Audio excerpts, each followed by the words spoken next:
Meu nome é Rosane Ramalho, eu sou médica veterinária, moro em Fortaleza. Trabalho na Prefeitura de Fortaleza desde 2014.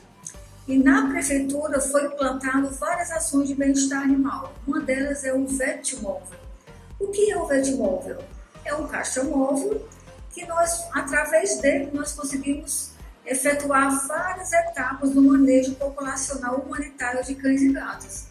A esterilização através da castração, a sanidade animal através de consulta veterinária, a prevenção e controle de zoonoses através de aplicação de vacina de rábica e teste para calazar, combate ao bem-estar, ao abandono de animais através de implantação de microchip e registro de cada animal que for lá no Vetmóvel. Tá? Então, os animais de público-alvo são dos protetores, dos abrigos, dos pontos de abandono. A gente divide a semana 2 dias para a proteção animal e 2 dias para a população daquele bairro que o Vetmóvel está. Os animais que vierem fazer a castração, eles são consultados, eles são avaliados, tirado o sangue para poder fazer o exame de hemograma e também o exame de calazar. Mesmo que dê positivo, se o animal estiver clinicamente bem e o hemograma estiver bem, a gente faz a castração porque é um dos pontos de controle da leishmaniose. Tá? Os animais passam pelo pré-cirúrgico, avaliado por um anestesista, tem vários auxiliares de veterinário, tem estudantes de veterinária que a gente também aceita lá como estagiário. Depois a anestesia vai para o outro setor, que é no centro cirúrgico, que tem 2 mesas. Os animais são monitorados durante todo o ato cirúrgico por 2 multiparâmetros. Nós temos 2 mesas no centro cirúrgico. Tem 2 multiparâmetros, avaliando o animal e controlando todos os pontos que ele está apresentando durante o ato cirúrgico. Saindo do centro cirúrgico, ele vai para o outro setor do pós-cirúrgico, e também ele é acompanhado por pessoas do setor, auxiliares, estudantes de veterinária. Eles são monitorados com oxímetro de pulso.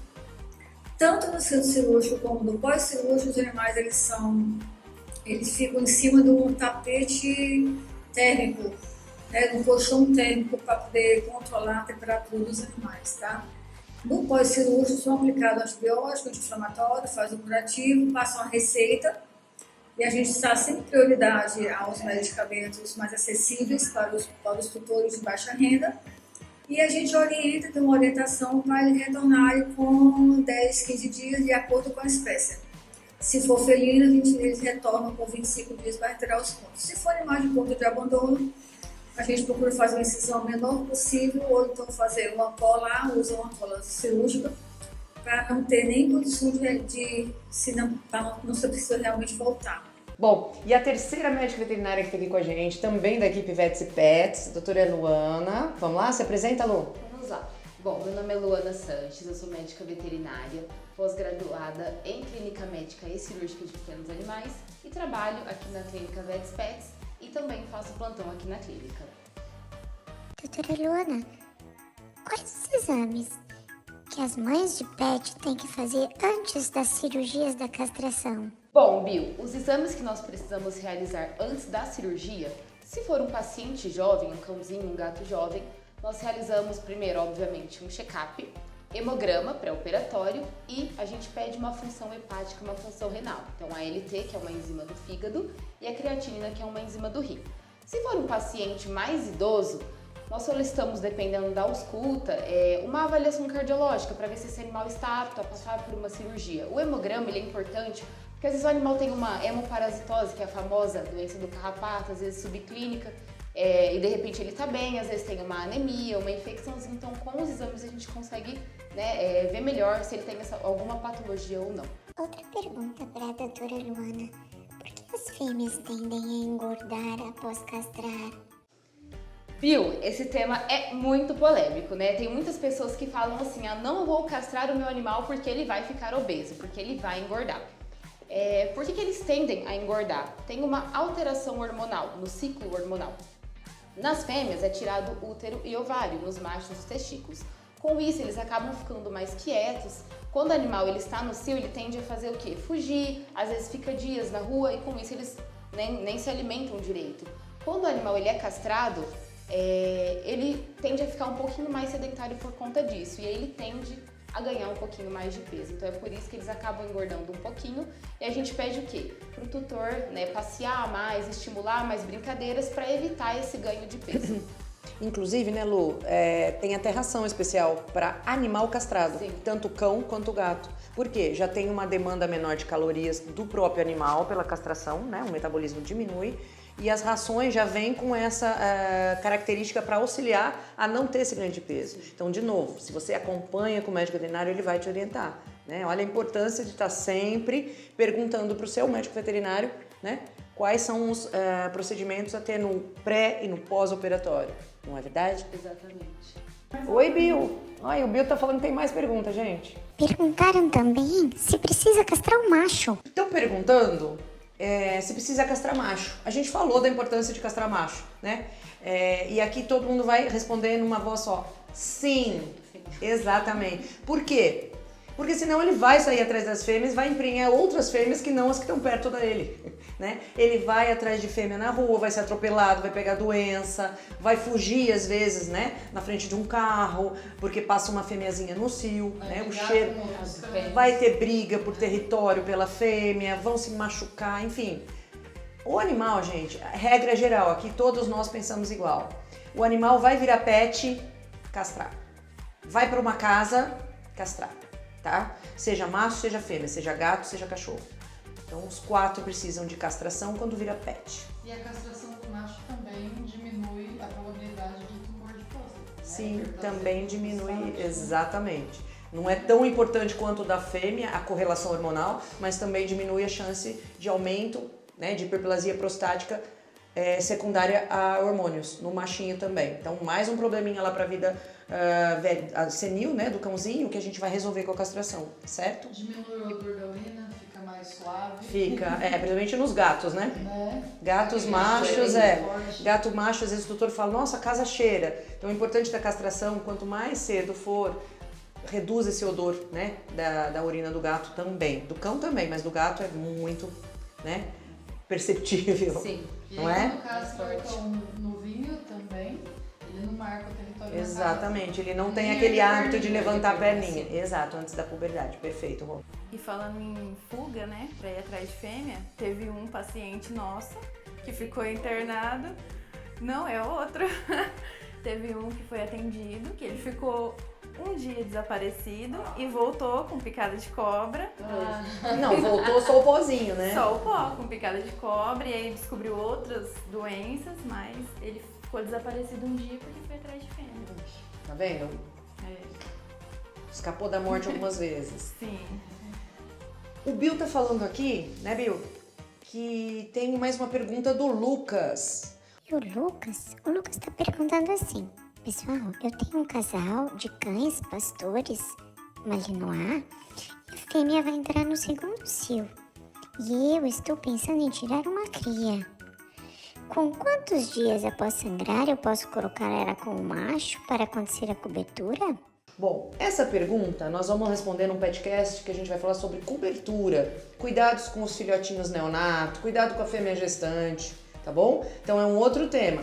Mas qualquer coisa, Lucas, entre em contato com a gente aqui na clínica, que um dos veterinários que tá aqui ou o resto da nossa equipe vai te auxiliar, tá? Tirar essas dúvidas, tá ok?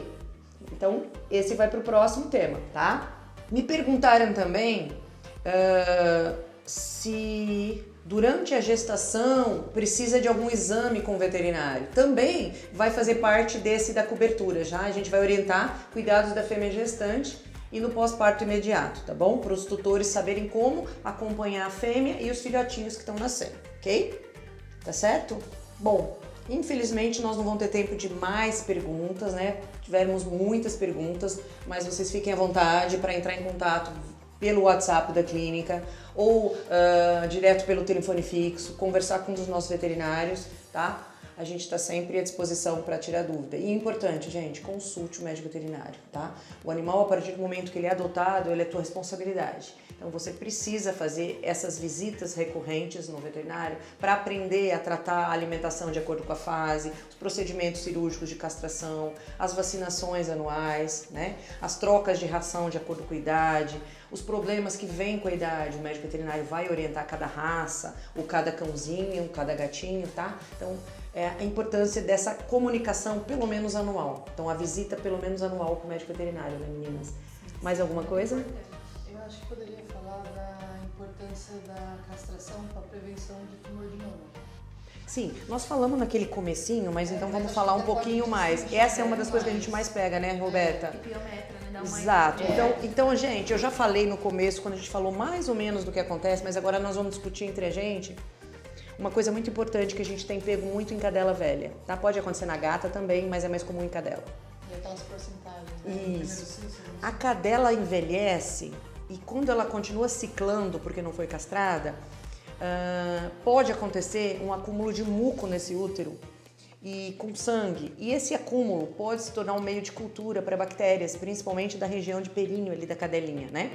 E o que acontece? As bactérias sobem pelo canal que é curtinho e proliferam nesse muco, nessa secção, e vira uma infecção. O útero vira uma bexiguinha cheia de pus, que a gente chama de piometra ou infecção de útero.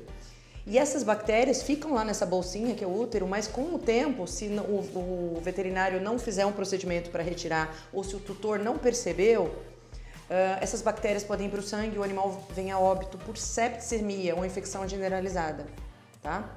Então, olha a importância da castração nessas cadelas e não deixá-las envelhecer com o útero, tá? Com esse ciclo constante. Uma outra coisa também, essa ciclagem contínua por anos predispõe a câncer de mama, né? Estudos científicos mostram que quanto mais precoce for a castração, menor a chance de ter câncer de mama, tá? Ele é correlacionado com os hormônios do ciclo hormonal da cadela, da fêmea e da gata também. Então, você cortando esse ciclo hormonal, você reduz muito a chance da cadela na velhice ou mesmo na idade adulta ter câncer de mama, que é mais uma cirurgia, é mais um problema que você vai ter que cuidar, gastar e corre o risco ainda de perder o seu animalzinho. Então, a castração resolve muita coisa, certo? Uma coisa, a gente nem falou para não soltar de novo os problemas, né? Mas isso é importante, nós vamos falar. Para fechar, gente, quem nunca, veterinários e tutores que estão me ouvindo, quem nunca ouviu falar, só fiz uma injeçãozinha, uma vacina de cio, uma vacina para não ter cio. Gente, essa vacina é um hormônio, tá? Então, ela aplicada na cadela, mais dia, menos dia, pode ser questão de semanas ou de anos, essa cadela vai ter o efeito colateral dessa injeção.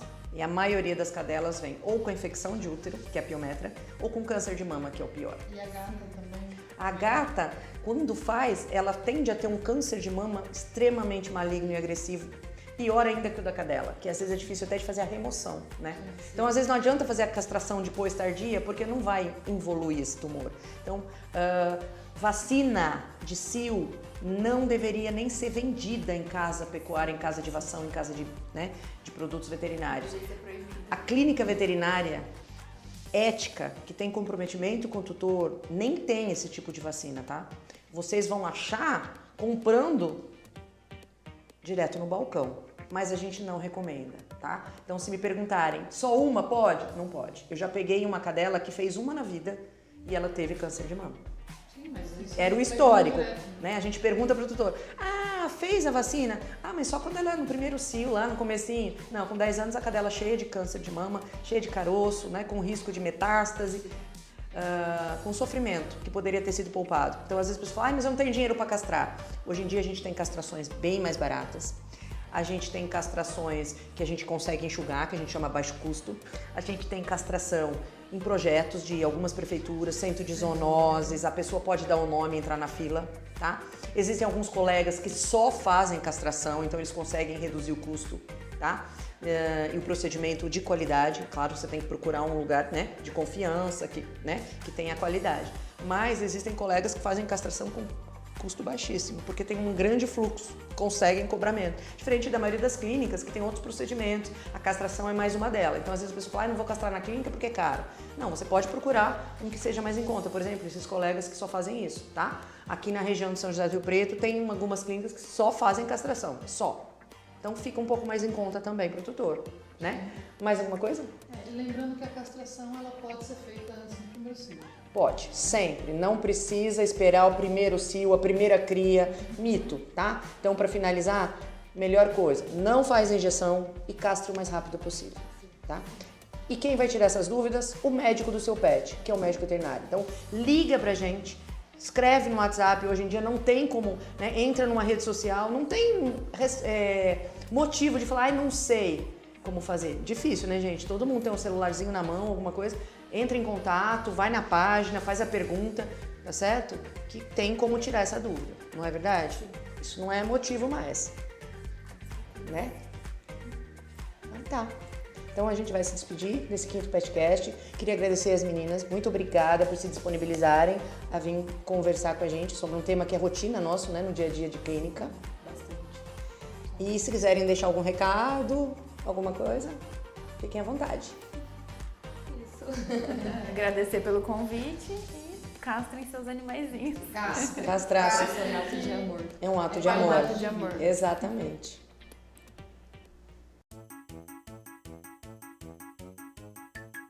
Bom, tá com a gente também a doutora Luana, com essa lindeza mesmo. É Monique Luana. Ela chama Monique Luana, você chama Luana.